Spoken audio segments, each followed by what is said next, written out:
my takeaways from the tribunal. And I have broadly 5 takeaways from, I was part of the panel in the tribunal.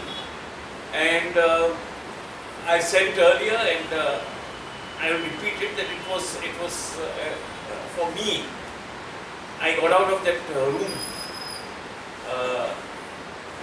having learned so much on that day. That, I mean, report will say certain things, report may not say certain things, but personally for me, I got out having learned a lot. The takeaways which I see is, one, the first takeaway from me by listening to the testimonies was the intensity of familial violence which a lot of persons who deposed before the tribunal had suffered.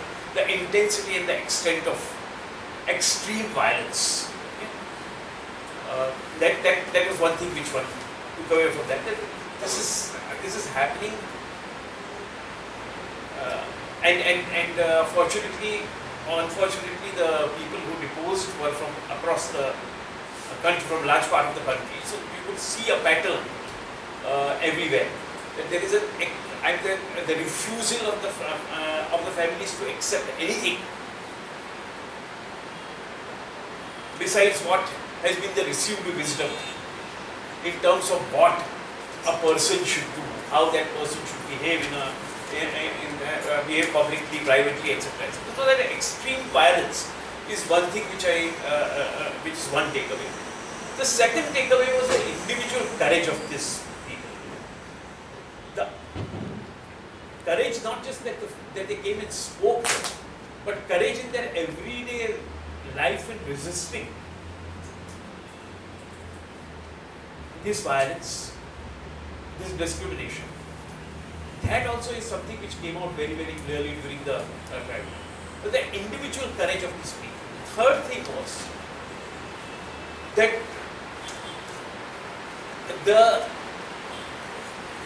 the need for, and that was reflected in the way they spoke, and the need for organizations, and each one of them had got some support from some organization or the other.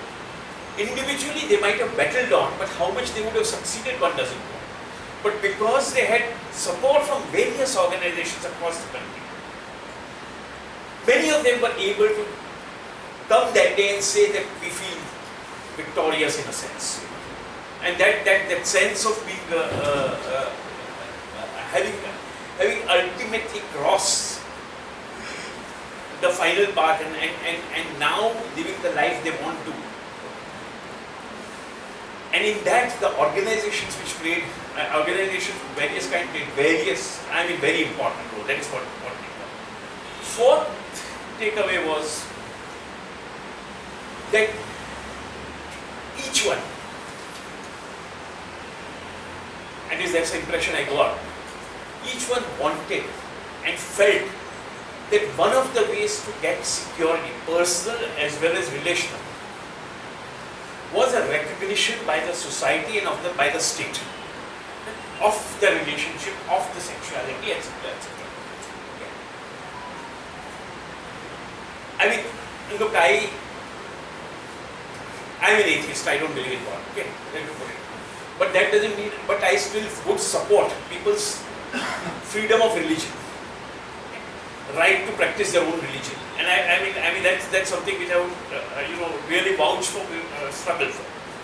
Similarly, for me the institution of marriage doesn't mean much. But I think the right for people to have get married, okay, when they want to, right for them to have a social sanction, state sanction, etc., etc., to their relationship, to their sexuality, is something which is very important, and that came out very clearly, that they were looking for that. I mean, for them this case was also very important, because they were looking for that kind of a sanction. They were looking for, because they felt that it would give them some amount of safety, security, status, etc., whatever you call it. That was the fourth takeaway. The fifth takeaway was that at least in many of these cases, and that I was surprised by, the courts in individual cases have played a very positive role. The courts, and we are talking about various high courts, etc., where people go and say that we are feeling unsafe, we are feeling this, we want to have a relationship of our own, we don't want my parents to decide what I should do, etc.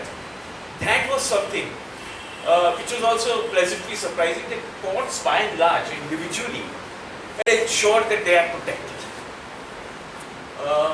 I mean, that was very surprising for me, because my experience of courts generally has been negative, except for today. I am very happy because Justice M.R. Shah, one of the judges, is retired from that.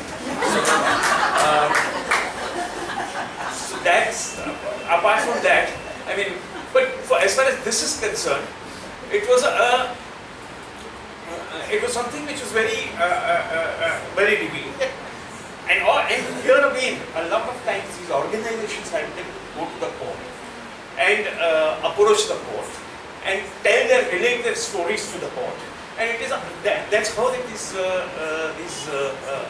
stories were told in court, and the protection was granted. So I think for me it was a very, very enriching experience, draining but enriching. But I think, especially in the present times, when right now there is a debate going on in the Delhi High Court as to whether organizations can at all be allowed to do fact-finding in tribunals when matters are pending in court. I think it's for me it's doubly important that we be part of such tribunals, we be part of such fact-findings, because the alternate narrative is extremely important. And the state narrative is there, etc., etc. But the alternate narrative is very important. I think this is a part of that process, and that's what I would like to say. Thank you very much.